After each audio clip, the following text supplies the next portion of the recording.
Life After Prison. By Silence You.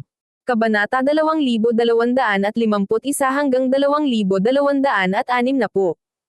Makalipas ang kalahating oras, tumayo si Clarken sa kanyang lumilipad na bangka habang umaaligid ito sa ibabaw ng lupain ng mga guard. Ang kanyang mukha ay nasa tugatog ng kalungkutan, at binalik niya ang tingin sa dose-dosenang mga elder naghahanda na samahan siya. Maglalakbay tayo sa Grundy Uno sect at hihingi ng paliwanag. Sa sandaling iyon, kumulog sa galit ang puso ni Clarken at ang kanyang galit ay parang isang masugid na ligaw na leon. Ang insidente sa Fierce Beast Mountain ay nagdulot ng matinding dagok sa dignidad ng mga guards, dahil isang kababalaghan ang napatay kasama ng 3 elder. Hindi pa nangyari ang ganitong insidente. Kahit na ang mga guards ay hindi kapantay ng mga nangungunang puwersa ng South Sky, mayroon pa rin silang malaking impluwensya bilang isang pamilya na may Royal Paragon. Marami ang nag-ingat na hindi sila maliitin, ngunit marami sa kanilang mga miyembro ang nakatagpo ng hindi napapanahong pagkamatay sa kamay ni Severin. Pinutol ni Severin ang braso ni Sean sa panahon ng ekspedisyon sa Arctic Heights. Kahit na ang mga guards ay hindi kapani-paniwalang nagalit sa nangyari, hindi may kakaila na ang insidente ay tipikal ng mga maliliit na sagupaan na kadalasang nangyayari sa mga naturang lugar.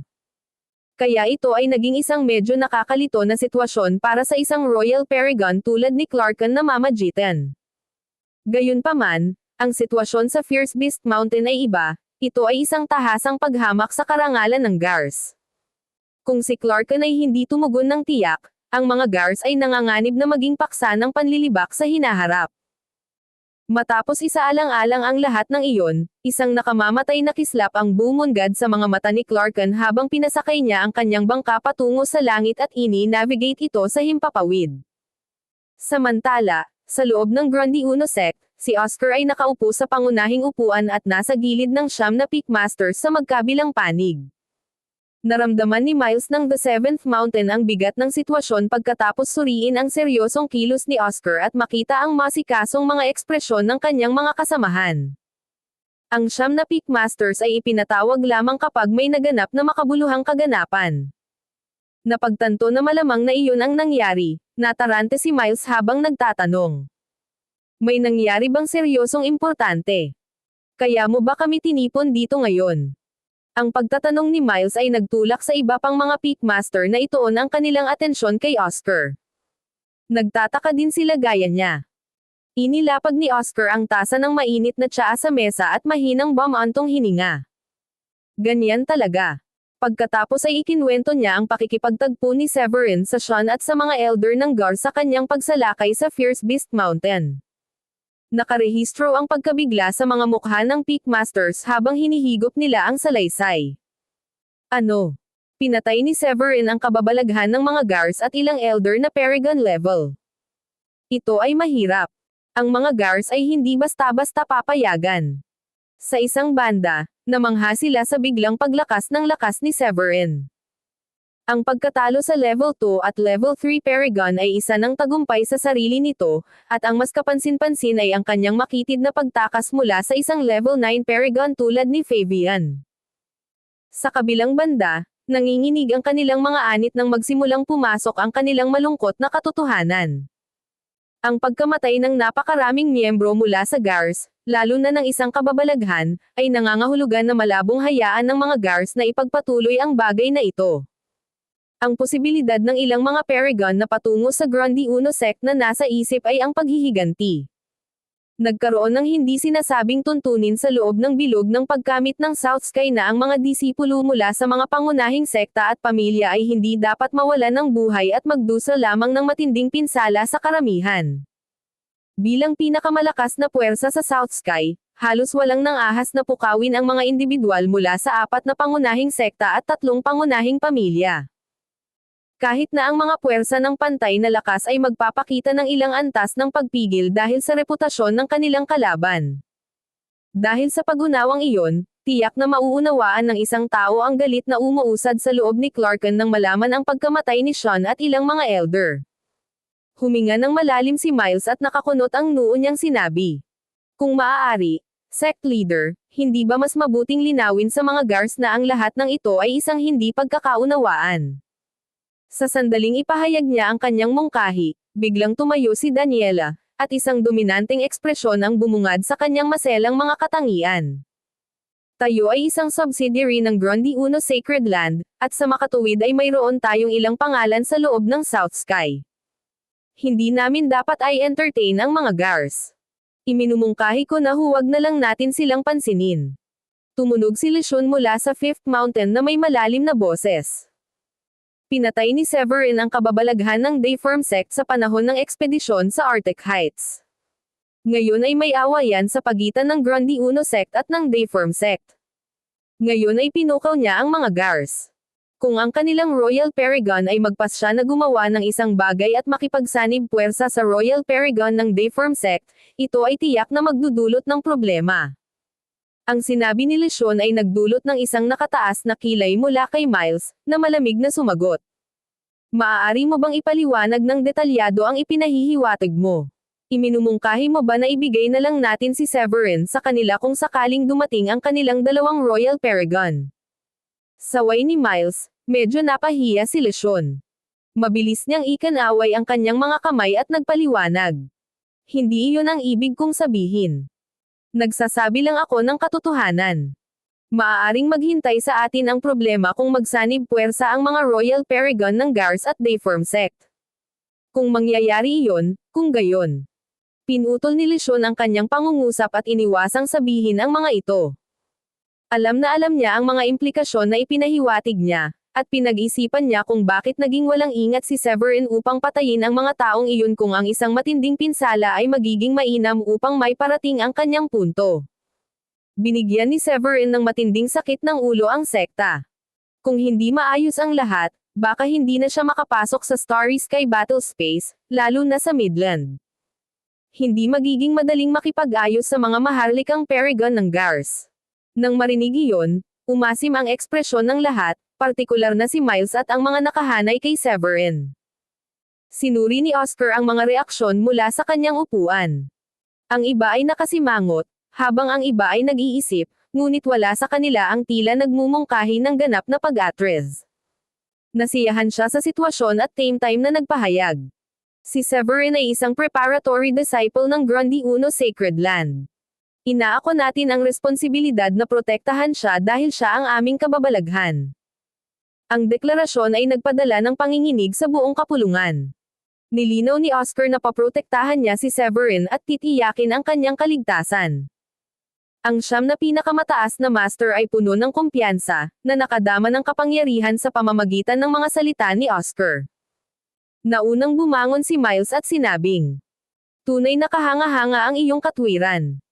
Aayusin natin kaagad ang mga alagad ng sekta upang maisaaktibo ang pagbuo ng sekta."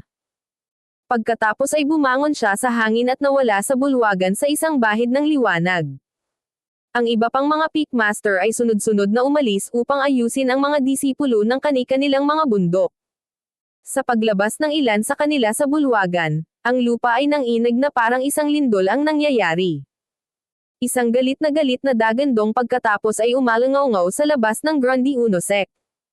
"Lumabas ka at harapin ang iyong wakas, Severin." Kasabay ng dumadagandong na sigaw na iyon ay isang matunog, parang kidlat na sonic boom na umalangaw-ngaw sa mga tainga ng lahat ng mga disipulo sa buong Grundy Uno sect. Kasabay niyon ay isang bugzo ng hangin na humahampas ng buhangin at graba, na lumilikha ng isang maelstrom ng mga labi na sumakit patungo sa Grundy Uno sect. Nanlamig ang tingin ni Oscar nang makita ang nangyari. Itinaas niya ang kanyang kamay at itinaboy ang mga debris gamit ang isang kaway ng kanyang kamay. Pagkatapos ay humakbang siya sa ere at nagpakita mismo sa langit sa pasukan ng sekta. Ang Grundy Uno sect ay hindi isang lugar para sa walang habas mong pag-uugali, Clarkan. Nakatayo si Oscar na nakabitin sa hangin sa itaas ng pasukan ng sekta at may mga pagbabago sa hangin sa paligid niya. Gumalaw sa hangin ang medyo maputi niyang buhok, na nagbunga ng kalusko sa katahimikan. Pinagmasdan niya ang isang burol na kasing laki ng kulay pilak na puting bangka na mga 10 milya ang layo sa kalangitan. Kinilala ni Clarkan ang presensya ni Oscar sa isang galaw ng pagbati. Pagbati, Oscar. Habang si Clarkan ay isang Royal Paragon, siya ay nasa ika-4 na antas lamang, kaya't mas mataas kumpara kay Oscar. Ang paggalang ay susi kapag kaharap ang isang taong katangkad ni Oscar. Napansin ni Oscar ang napakaraming mukhang galit na mga elder ng GAR sa bangka at nagtanong.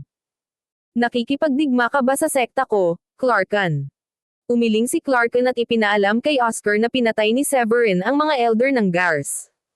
Pagtapos niya, hinihanap kong kitilin ang buhay ni Severin. Ang galit ko ay hindi makakahanap ng kaliwan na nanatili siyang buhay.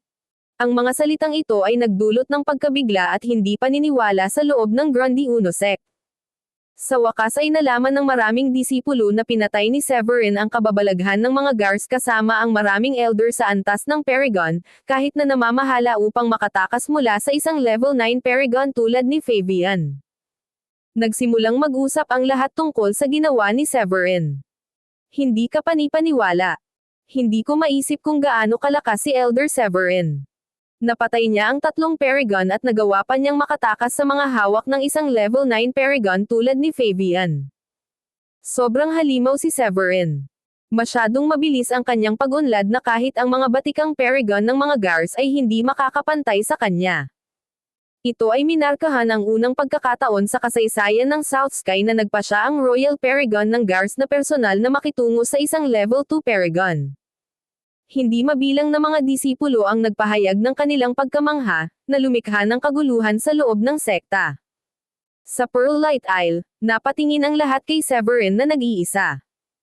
Lumipat ang kanilang mga tingin mula sa kanya patungo sa kahanga-hangang figure sa itaas ng sekta. Ang kanyang mga asawa, lalo na, ay hindi nakaimik dahil alam nila kung gaano kalubha ang sitwasyon. Ginagamot ni Severin ang kanyang mga pinsala sa loob ng training room, ngunit lumabas siya mula sa kanyang pag-atres nang marinig ang deklarasyon ni Clarkan.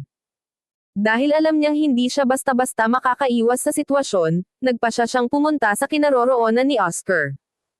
Ang kanyang mga asawa, kasama ang grupo ni Woolrich, ay nagtipon sa paligid niya. Ipinahayag ni Diane ang kanyang pag-aalala. Nandito na ang kanilang Royal Paragon. Bakit hindi ka muna manatili sa training room ngayon? Umiling si Severin at iginiit. Hindi. Alam ni Oscar ang totoo. Ang mga GAR ay nagsisikap lamang na gumawa ng kaguluhan para sa kanilang sarili. Sigurado ako na ang kanilang Royal Paragon ay hindi maglalakas loob na magbigay ng anumang mapangahas na komento sa Grundy Uno sect. Sa kabila ng pagtitiwala ni Severin, mas lalong tumindi ang pag-aalala sa mga mukha ng mga babae. Nakita ni Severin ang kanilang paghihirap at sinubukan silang aliwin. Huwag kang mag-alala. Taglay ko ang ilan sa pinakamagagandang espiritual na kayamanan. Kahit ang isang Royal Paragon ay mahihirapan akong patayin. Ang sekta ay may mga proteksyong pormasayon din sa lugar. Pagkatapos ay bumangon si Severin sa hangin at nagtungo sa Oscar sa isang daloy ng liwanag. Sa isang kakaibang kubo na gawa sa kahoy sa Sixth Mountain, si Celeste ay abala sa paggawa ng mga table tasks nang ang kanyang konsentrasyon ay naputol ng dumadagandong na sigaw ni Clarkan. Dahil sa kaguluhan, bumangon siya sa hangin at nakuha ang mga snippet ng pag-uusap ni na Clarkan at Oscar. Bakas sa mukha niya ang pagkabigla habang umuungol. Pinatay ni Severin ang ilang miyembro ng GARs at nakatakas pa sa pagkakahawak ni Fabian. Hindi ako nagulat na ang Royal Paragon ng GARs ay personal na mamagitan at dadalhin ang napakarami sa kanilang mga elder. Ungol ni Celeste. Tila lumalawak ang bangin na naghihiwalay sa kanila ni Severin sa bawat sandali. Sa isang liblib na espiritual na isla malapit sa Fifth Mountain, natagpuan ni Raymond ang kanyang sarili na tulala nang malaman ang nangyari. Pinag-isipan niya ang paglalakbay ni Severin sa sekta sa nakalipas na taon, mula sa pagsikat ni Severin hanggang sa katanyagan, pagkatapos ng kanyang mga nagawa laban kina Sean at Uzer sa Arctic Heights, at sa wakas ay ang kamakailang pagtakas mula sa mga hawak ng isang level 9 Paragon. Masyadong surreal para isipin. Kung ang figure sa labas ng pasukan ay ibang tao maliban sa Royal Paragon ng mga GARs, akalain ni Raymond na dumating ang tao pagkatapos imbitahan ni Severin. He chuckled bitterly at ungol. Pwede mo na lang patayin ang mga elder nila at tapos na, Severin. Bakit kailangan mong sundan ang kababalaghan nila? Dahil sa mabagsik na mukha ni Clarkan sa labas ng sekta, naniwala si Raymond na walang madaling paraan para makaalis sa sitwasyon. Sa isa pang espiritual na isla, sa pagkakataong ito malapit sa Second Mountain, si Spencer, ang ikatlong pwesto na nagwagi sa SEC tournament, ay nagmulat ng kanyang mga mata sa hindi makapaniwala. Ang mga detalye ng salungatan ni Severin sa mga guards ay nagpasindak kay Spencer sa kaibuturan. Si Severin marahil ay hindi kailanman nagpahayag ng kanyang buong lakas sa panahon ng paligsahan. Ang pagpatay sa mga guards, level elders pati na rin ang kanilang kababalaghan ay hindi maliit na gawa, at higit na kahanga-hanga na si Severin ay nakatakas mula kay Fabian, ang dakilang elder ng mga guards. Anuman sa mga gawang iyon ay sapat na upang pukawin si South Sky. Nagpasalamat si Spencer sa kanyang mga maswerteng bituin at nakahinga ng maluwag na hindi niya naasar si Severin sa paligsahan. Samantala, sa isang isla na maaliwalas na may lilang fog, si Carl ay tumingin sa langit ng may pagtataka. Kamakailan lamang ay gumaling siya mula sa kanyang mga pinsala, at ang hindi pangkaraniwang pangyayari sa kalangitan ay gumuhit ng malamig na ngiti sa mukha ni Carl. Sa pamamagitan ng nagngangalit na mga ngipin, siya ay bumulong. Severin. Sa pagtatansya ni Carl, ang pagkakasangkot ng Royal Paragon ng Guards ay nag-iwan ng maliit na pagkakataon para mabuhay si Severin. Kahit na nagtagumpay si Oscar na protektahan si Severin sa lahat ng paraan, kailangan pa ring harapin ni Severin ang pinagsamang lakas ng Guards at ng Dayform sect sa Starry Sky Battle Space. Sa kalangitan sa labas ng Grundy Uno sect, 12 ng mga kulay-kulay na bahaghari na ilaw ang bumungad sa himpapawid habang ang isang grupo ng mga elder ng sekta ay nagtipon sa harapan ni Oscar. Hindi nagtagal ay sumama sa kanila si Severin, at sinamantala ni Oscar ang pagkakataon na parusahan si Severin. Ikaw brat. Tingnan mo ang gulo na ginawa mo. Ang mga nakapaligid na elder ay naiwang tulala sa kung paano minaliit ni Severin ang kanyang mapanganib na pagtakas matapos patayin ang pinakamalakas na individual ng mga guards. Nagpa siya si Oscar na putulin ang usapan at tiniyak kay Severin. Huwag kang mag-alala. Hahanapin ko ang hustisya para sa iyo. Pagkatapos ng lahat, si Severin ay kababalaghan ng Grundy Uno sect, pati na rin ang paghahandang disipulo ng Grundy Uno Sacred Land. May kutob si Oscar na si Severin ay maaaring maging isang Supreme Paragon, o kahit isang hakbang pa upang maabot ang Celestialhood, sa wala pang isang siglo. Walang oras tulad ng kasalukuyan upang gumawa ng mga pagbabago. Naaliw sa kawalan ng magawa sa tono ni Oscar, tumawa si Severin bilang tugon. Kailangan mong makuha ang hustisya para sa akin, sect leader. Wala akong pagpipilian kundi lumaban, at maswerte akong nakatakas din sa tiyak na kamatayan. Namula ang mukha ni Clarken sa galit nang marinig ang palitan ni Severin at Oscar. Ano ang ibig sabihin ni Oscar sa pagkuha ng hustisya para kay Severin? Ang aming pamilya ay nawalan ng isang kababalaghan at ilang Paragon level na mga elder. Magiging katatawanan tayo ng mga practitioner ni South Sky. Sino ang kukuha ng hustisya para sa atin noon? Kudlit. Nanginginig ang kanyang katawan sa sobrang galit, at ito ang unang beses niyang makatagpo ng isang taong napakawalandiya. Matamang sinulyapan ni Clarken si Oscar at sinabi sa mataimtim na tono. Sigurado ka bang gusto mong kalabanan ang pamilya ko para sa kapakanan ng isang batang Paragon? Pagkatapos ay tinitigan niya ng masama si Severin, na naniniwalang ang kanyang kamatayan ay ang halaga na kailangang bayaran para matubos ng mga gar ang kanilang karangalan. Nanatiling kalmado si Oscar at tumugon. Ano ba to tungkol sa paggawa ng pamilya mo na kaaway? Ni hindi pa nga ako lumalapit sa tabi mo nagpapakita ka na ng kayabangan sa teritoryo ko. Sa tingin mo hindi ako ganoon kadaling guluhin, di ba? Umasim ang mukha ni Oscar. Napakatalam ng kanyang mga tingin na nagbunga ng isang maririnig na tunog ng pag-crack, na halos parang nakakahiwa sa hangin. Walang pakialam na sabi ni Oscar. Tinambang ng iyong kababalaghan si Severin sa Fierce Beast Mountain sa tulong ng ilang elder, at isang level 9 Paragon din ang sumalakay sa kanya sa bandang huli. Ito ay malinaw na nakikipagtulungan laban sa mahihina, at siya ay maswerteng nakatakas. Dinala mo ngayon ang iyong mga tauhan sa aming lupain upang humingi ng paghihiganti, na sa palagay ko ay kaakibat ng pagpatay sa kanya. Nabigla si Clarken sa kawalang hiyaan. Ipininta ni Oscar si Severin bilang biktima kahit na pinatay ni Severin ang mga miyembro ng Guards. Para bang may kasalanan ang mga guards sa pakikipagsapalaran sa Fierce Beast Mountain, pakikipag-ugnayan kay Severin, at pagpapadala ng level 9 Paragon. Napangisi si Clarken sa galit at hindi itinago ang sama ng loob. Nako, mas magaling kang magsalita. Ipinipinta mo ngayon ang nagkasala bilang isang inosenteng partido. Ikinaway ni Oscar ang kanyang mga kamay at nagtanong. Anong kabayaran ang ibibigay mo sa sekta natin? Natigil ang sarkastikong ngiti sa mukha ni Clarken, at agad na lumitaw ang isang nakamamatay na tingin sa kanyang mga mata. Mabilis na kumabog ang kanyang dibdib at pakiramdam niya ay nasa bingit na siya ng isang pagsabog. Ang kawalang hiyaan ni Oscar ay talagang isang eye-opener. Bago makasagot si Clarken, nagkagulo ang iba pang guards matapos marinig ang pahayag ni Oscar. Kabayaran. Ginagawa mo ba kaming na parang isang grupo ng mga tanga? Pinatay ni Severin ang kababalaghan namin at ang mga elder namin. Bakit mo siya ginagawang biktima? Ito ay lubos na nakakainis. Ang mga elder ng guards ay sumabog sa galit. Maging ang siyam na pinakamataas na mga master ng Grundy Uno sect ay tumingin kay Oscar nang may pagtataka pagkatapos niyang ialok ang baluktot na salaysay na iyon ng katotohanan bilang pagtatanggol kay Severin.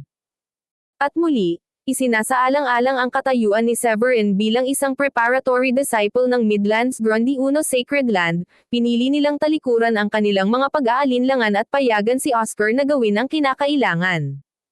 Si Miles ang unang lumapit. Tinuro niya si Fabian at sinabing, masama na ang pagpili sa mahihina. Ngayon ay tumatawag ka sa isang Royal Paragon para suportahan ka. Walang hiya kayong lahat. Nagtaas ng kilay si Daniela ng Sixth Mountain at malamig na sumigaw. Nakakatakot akong makita ang isang Royal Paragon na humarap sa isang Paragon lamang. Ito ba ang pamantayang pinanghahawakan ng mga guards? Sinabi ni Rowan ng 8th Mountain ang kanyang pagsang-ayon, na sinundan ni Lesyon ng 5th Mountain at lahat ng iba pa. Nagmamasid si Severin mula sa malayo na may naguguluhan na ekspresyon ng ginawa siyang biktima ni Oscar at ng mga Pickmasters. Gayunpaman, ito ay isang nakakaaliw na kilos dahil handa silang ihagis ang kanilang suporta sa likod niya. Habang nakikinig si Clarken sa kanilang matuwid na pagmamaneho, napagtanto niya na ang Grundy Uno sect ay hindi handang isuko si Severin sa kanya.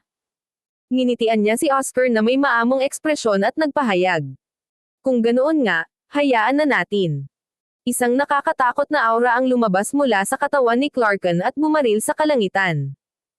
Ang mismong tela ng nakapalibot na espasyo ay napunit, at malawak na mga bitek ang nabuo sa kawalan. Ang magulong pagsabog ng elemental na enerhiya ay nagresulta sa malalakas na airwave, at ang mga parang web na bitek ay umabot ng ilang dosenang milya sa lupa. Ang mabigat na espiritual na enerhiya ay bumalot sa buong Grundy Uno sect, pinahirapan ang mga disipulo at iniwan silang nahihirapang huminga. Ang mga mahihinang disipulo ay agad na nahimatay dahil ang pressure ay sadyang labis na hindi kayang tiisin. Ang lakas na ito. Ito ay ang lakas ng isang Royal Paragon. Ang galit ng isang Royal Paragon ay maaaring magdulot ng mga kapansin-pansing pagbabago sa kapaligiran. Ang sama ng ugali ng mga Gar. Baka mahuli si Severin at iharap sa hustisya sa huli. Marami sa mga disipulo ng Grundy Uno sect ang natakot sa langit at pinag-usapan kung ano ang nangyayari. Ang pagdanak ng dugo ay halos maibigay sa tuwing sisabog ang init ng ulo ng pinuno. Sa pagpapasya ni Clarken na harapin si Severin mismo at pagpapakilos ng 12 ng mga galit na Paragon na Elder, isang digmaan sa Grundy Uno sect ay tila hindi maiiwasan. Ang mahihinang mga disipulo ay madalas na magdusa sa mga labanan ng gayong sukat. Isang malamig na ungol ang narinig habang ang lahat ay natatakot sa pinakamasama mula sa panggigipit ni Clarken. Ang singhot ay nagmula kay Oscar, at iyon lang ang kailangan para maalis ang aura ni Clarken at maalis ang napakalaking pressure. Ikaw ay naghahanap upang maghukay ng iyong sariling libingan kung sasalakayin mo ang Grundy Uno sect. Sigaw ni Oscar.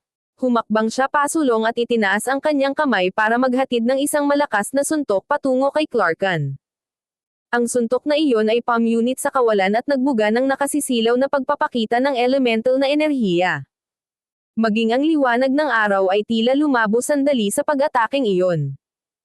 Ang suntok ay napunit sa kalawakan, na nagpakawala ng isang torrent ng enerhiya patungo kay Clarkan. Ang nagresultang pagsabog ay nagdulot ng shockwave na lumiwanag palabas. Tulad ng isang buhawi, ang enerhiya ay bumunot ng mga puno at gamulong sa lupa. Ang kinahinatnan ay kahawig ng isang nar-arrow na bukid, at isang malaking pagkawasak ang nakalatag pagkatapos ng pag-atake. Napanatili ni Clarkan ang kalmadong ekspresyon sa kanyang mukha sa kabila ng isang malakas na suntok. Sa kabaligtaran, ang mga elder sa paligid niya ay halos matamba dahil sa airwave. Nanginginig si Clarkan habang itinaas ang kanyang kamay at tinatawag ang isang siyam na talampakan ang haba na purple gold na sibat. Nagliliyab sa puting apoy at kurap ng kulog, malakas ang aura nito kaya nahihirapang huminga ang isang tao. Ang espasyo sa paligid nito ay nabaluktot at nagkawatak-watak dahil sa matinding pagbabago-bago, isang malinaw na senyales na ito ay isang mataas na kalidad na espiritual na kayamanan. Nagpakita ng commanding poise si Clarkan habang hawak niya ang sandata. Ang kanyang buhok ay lumilipad sa hangin habang inilok niya ang kanyang tingin kay Oscar at ipinahayag sa malamig na boses. Ipakita mo sa akin kung ano ang mayroon ka. Sa isang iglap, sumugod si Clarkan at ibinaba ang kanyang sibat ng walang awa. Hindi nabigla sa pag-atake, pinakawalan ni Oscar ang kanyang level 6 Royal Paragon Aura. Iniabot niya ang kanyang kamay at nag-condense ng madilim na glow sa kanyang palad. Pagkatapos ay sinampal niya si Clarkan at pinaalis ito. Ang nagresultang shockwave ay lumikha ng napakalaking bitek sa lupa. Ngumisi si Oscar pagkatapos niyang papalipad si Clarkan. Iyan ang makukuha mo sa pagsisikap na kumilos ng mapagmataas sa harap ko. Walang segundong natitira, sumugod si Oscar patungo kay Clarkan, na nakapag-react sa tamang oras upang itulak ang kanyang sibat pasulong. Tumagos ang malamig na kislap ng sandata sa paligid. Habang nagsasagupaan ang dalawa, si Fabian ang gumalaw sa kaguluhan para salakayin si Severin. Tinitigan niya ng masama si Severin at sumigaw. Dito nagtatapos ang buhay mo, Severin. Nagbandera si Fabian ng isang gintong punyal at pinakawalan ang kanyang nakakatakot na aura habang siya ay sumusulong na may layuning pumatay. Nagpa siya ang iba pang mga elder ng guard na sumama sa pag-atake at ipinatawag din ang kanilang mga espiritual na kayamanan. Mga alagad, sumama ka sa akin at ipagtanggol ang ating pormasayon. Kinuha ng Laika ng 9th Mountain ang isang compass at inactivate ito sa kalagitnaan ng hangin. Lumitaw ang mga ripples, na naging mga haligi ng liwanag na palm unit sa kawalan at hamarang sa pagsulong ni Fabian. Ang mga kalapit na Peak Masters ay gumawa ng proactive na desisyon na i-conjure ang kanilang mga espiritual na kayamanan at ilabas ang kanilang level 9 Paragon Aura. Ang bawat isa sa kanila ay tumaas sa langit tulad ng mga rocket at umulan ng pag-atake sa mga guards. Umalangaw sa kalangitan ang isang cacophony ng mga paputok, na humahantong sa isang medyo kapansin-pansing pagbabago sa paligid. Sa siyam na level 9 Paragon na lumukso sa pagtatanggol ng Grundy Uno sect, ang mga elder ng guards ay mabilis na natagpuan ang kanilang sarili sa isang dehado. Ang kanilang mga tropa ay binubuo lamang ng 3 level 9 Paragon, habang ang iba ay level 8 at level 7 Paragon. Ang ganitong mga antas ng lakas ay maaaring maging sanhi ng takot para sa karamihan sa mga hindi kaakibat na practitioner, hindi sila katugma sa husay ng pinakamalakas na Grundy Uno sect. Walang kahirap-hirap na pinigilan sila ng 9 Peak Masters. Habang ang labanan ay umabot sa isang pagkapatas, ang antas ng lakas ni Fabian ay nagsimulang hamina, na nagdulot ng pagkabalisa sa mga natitirang elder. Ang isa laban sa 3 na pakikibaka laban kina Miles, Daniela, at Rowan ay napakahirap hawakan. Si Fabian ay agad na naghatid ng mensahe sa iba pang mga Paragon, na nagtuturo. Patayin mo si Severin. Ang mga nakabababang antas na elder na hindi pa lumahok sa labanan ay nabigla sa kanyang pagtuturo. Hindi nagtagal, bahagyang wala pang 20 elder ang nag-redirect ng kanilang landas patungo kay Severin na may tanging layunin na alisin siya. Dahil si Miles at ang iba pa ay hindi makapag-concentrate sa anumang bagay maliban sa sitwasyong nasa kamay, sinubukan nilang harangan ang 20 o higit pang mga tao sa pamamagitan ng pagtataas ng kanilang mga kamay upang lumikha ng ilang sinag ng espiritual na liwanag. Sayang, 2 level 3 Paragon ang nakaiwas sa pagharang at dumiretso sa Severin. Bilang tugon, Inactivate ni Severin ang Wildfire Sky Soil Zenith at ipinadala ang kapangyarihan ng langit at lupa upang kontrahin ang mga umaatake. Malakas ang isang malakas na pagsabog habang ang Wildfire Sky Soil Zenith, nakahawig ng isang matayog na sagradong bundok, ay nagpakawala ng isang mapangwasak na shockwave na nagdulot ng kalituhan sa buong lugar ng milya at milya. Ang dalawang Paragon level na Elder ay mabilis na nag-react at ipinagtanggol ang kanilang sarili, kaya naiwasan ang matinding pinsala. Habang pinupunasan nila ang dugo sa mga sulok ng kanilang mga bibig, mabilis silang nakabawi at muling sumama sa away. Patayin mo siya. Si Severin ay may malamig na ekspresyon, at ang Chaotic Sword Shadow sa loob ng kanyang sentro ng enerhiya ay naging hindi mapakali. Ang sword wheel na bumabalot sa kanya pagkatapos ay pumutok sa langit, at ang kanyang Chaotic Sword Shadow ay nagkatotoo sa kanyang mga kamay.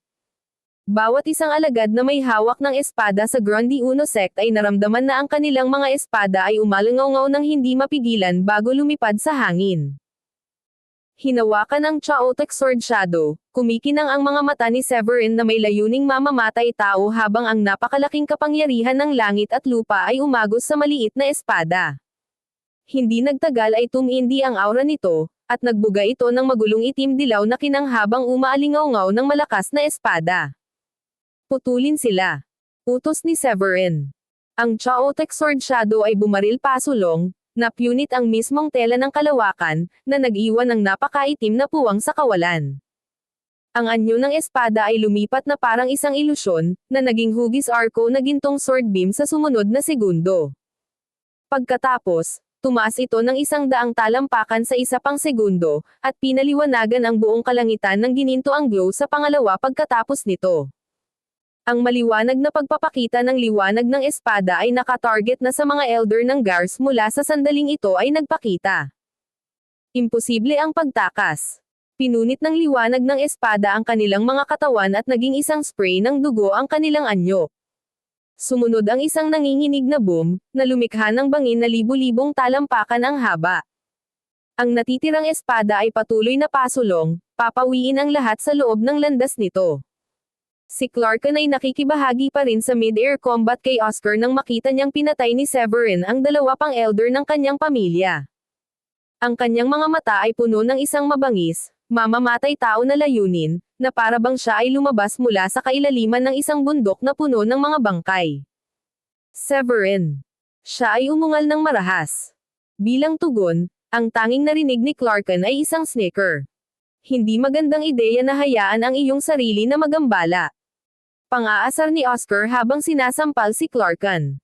Ang napakatinding puwersa ay tumama kay Clarken na parang bundok, na nabasag ang kanyang mga laman loob at nagdulot sa kanya ng pagbuga ng dugo habang siya ay bumagsak mula sa hangin. Ang puso ni Clarken ay lumubog, at ang kanyang kalungkutan ay makikita sa kanyang ekspresyon. Alam niyang ang pagpapatuloy ng laban ay magwawakas. Ang superior na lakas ni Oscar ay nag-iwan sa kanya ng maliit na pagkakataong makakuha ng tagumpay.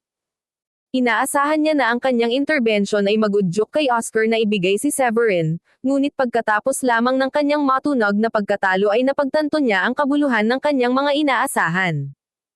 Nagnganga ang mga ngipin ni Clarken at mapait na tinitigan si Oscar. Sa huli, sinabi nila sa lahat ng elder sa Gar.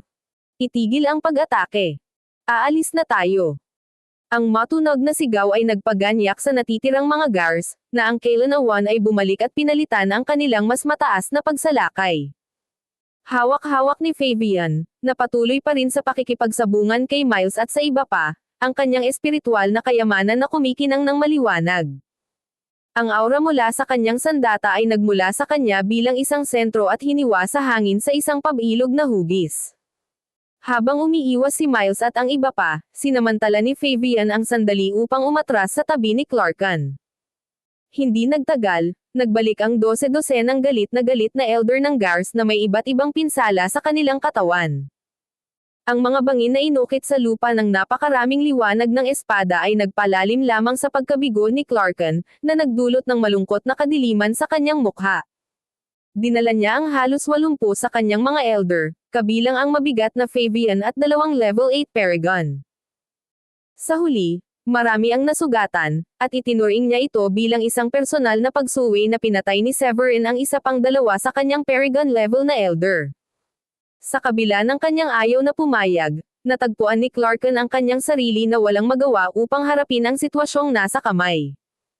Ang lakas ni Oscar ay higit na nalampasan ang kanyang sarili, at ang pagpapatuloy ng labanan ay malamang na magresulta sa pagkamatay ng kanyang pinakamalakas na Elder at ng kanyang sarili. Nakilala niya ang kawalang kabuluhan ng pagdrag ng labanan ng higit pa, at hinatak niya ang isang mahabang mukha habang siya ay sumulyap at ngumuso. Dahil sa kanyang katayuan bilang isang Royal Paragon, ipinalagay ni Clarken na ang kanyang intervention ay mag-uudyok kay Oscar na ibigay si Severin. Ngunit hindi iyon natuloy ayon sa plano, pumanig si Oscar kay Severin at hindi nag-atubiling ipagtanggol ang nagkasala kahit na ang ibig sabihin ay harapin ang mga guards. Ang hindi magandang pag-unlad ay nagpakita kay Clarken na ang pagpilit kay Oscar na isuko si Severin ay isang hanggal na ehersisyo. Mariin niyang ikinuyom ang kanyang mga kamao kaya bumaon ang kanyang mga kuko sa kanyang laman. Nang sa wakas ay niluwagan niya ang kanyang mga daliri, lumingon siya sa kanyang grupo at sinabing, "Umatras muna tayo sa ngayon." Nag-transform si Clarken sa isang bahid ng liwanag na nawala sa kalangitan. Ang natitira sa mga guards ay nadurog ang kanilang mga espiritu, at wala na silang ibang magagawa kundi iwan ang Grundy Uno sect sa kalungkutan. Nang mawala na sa paningin ang lahat ng mga guards, ang 9 na mga pinunong rurok ay nakahinga ng maluwag. Si Miles, na nakasuot ng itim na damit pang training, puting pantalon, at itim na sapatos, ay bumaba sa tabi ni Severin at nagtanong, "Nasugatan ka ba?" Nasaksihan niya si Severin na gumamit ng isang mahiwagang kapangyarihan upang walang kahirap-hirap na paksain ang 2 antas ng 3 Paragon ng sabay-sabay. Ang nagresultang swordlight ay nakaukit ng bangin na libu-libong talampakan ang haba sa lupa, kung saan nanatili ang mga bakas ng kanyang malakas na espada. Umiling si Severin bilang tugon, "Ayos lang ako."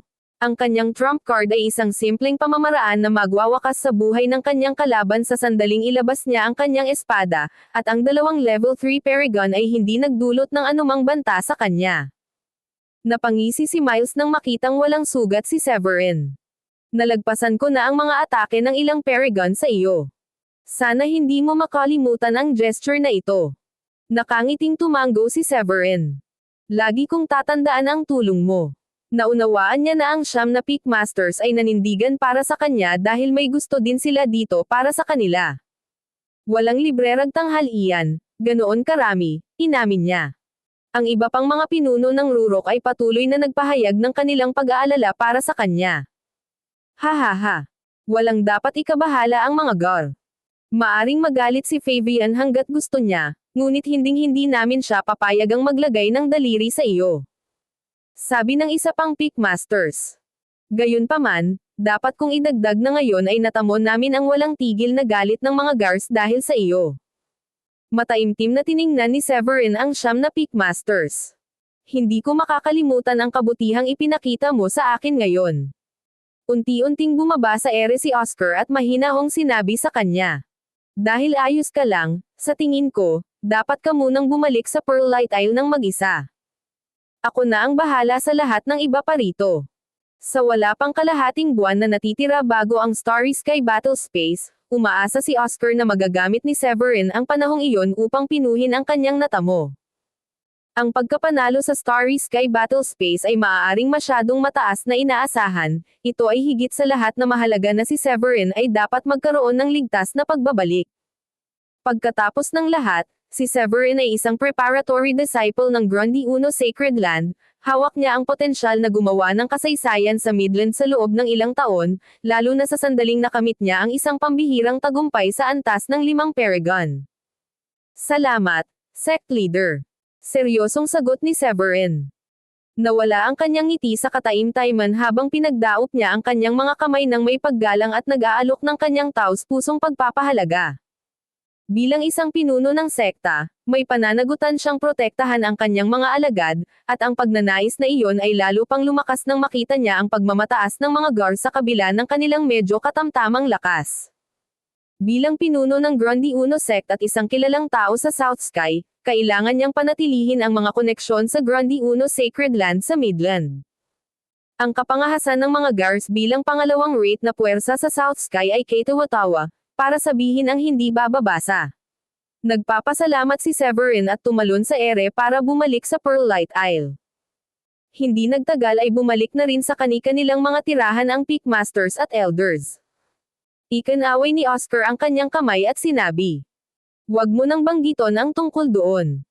Isa kang disipulo ng sekta ko. Tungkulin kong protektahan ka." Maraming mga alagad ang sumulyap sa mga Gars na umaatres na mga figure na may panghahamak. Nababaliw na ang mga Gars kung sa tingin nila ay makakapunta sila sa sect natin. Mga walang kwentang manggugulo lang sila na nagbubuga ng walang laman na pagbabanta. Nakita mo ba kung gaano kahanga-hanga si Severin? Mag-isa niyang pinabagsak ang dalawang elder. Nagpapadala ito ng panginginig sa aking gulugod. Kahit ang mga kababalaghan tulad ni Simeon mula sa Dayform sect at Kali mula sa Marver sect ay hindi makakapantay sa talento ni Severin. Hindi ba't Elder Severin ang itatawag natin sa kanya? Elder na siya ngayon, di ba? Hindi napigilan ni Severin na matawa sa kanilang mapaglarong kalokohan habang nakikinig sa mga komento ng mga alagad tungkol sa kanya. Bagamat umatras ang mga Gars, alam ni Severin na malabong pumayag sila ng ganoon kadali. Magkakaroon siya ng ilang malaking problema kung wala ang suporta ni Oscar at ng 9 na Peakmasters. Naikuyom ni Severin ang kanyang mga kamao at naramdaman ang paglakas ng determinasyon. Nakilala niya ang sarili niyang mga pagkukulang at alam niyang madali niyang matatalo ang mga Gars kung makakamit niya ang isang Supreme Paragon. Sa ganoong antas ng lakas, naisip na niya na hihingi ng tawad si Clarken sa kanya at tatanggapin na kasalanan ni Gars ang naging dahilan upang patayin niya si Sean.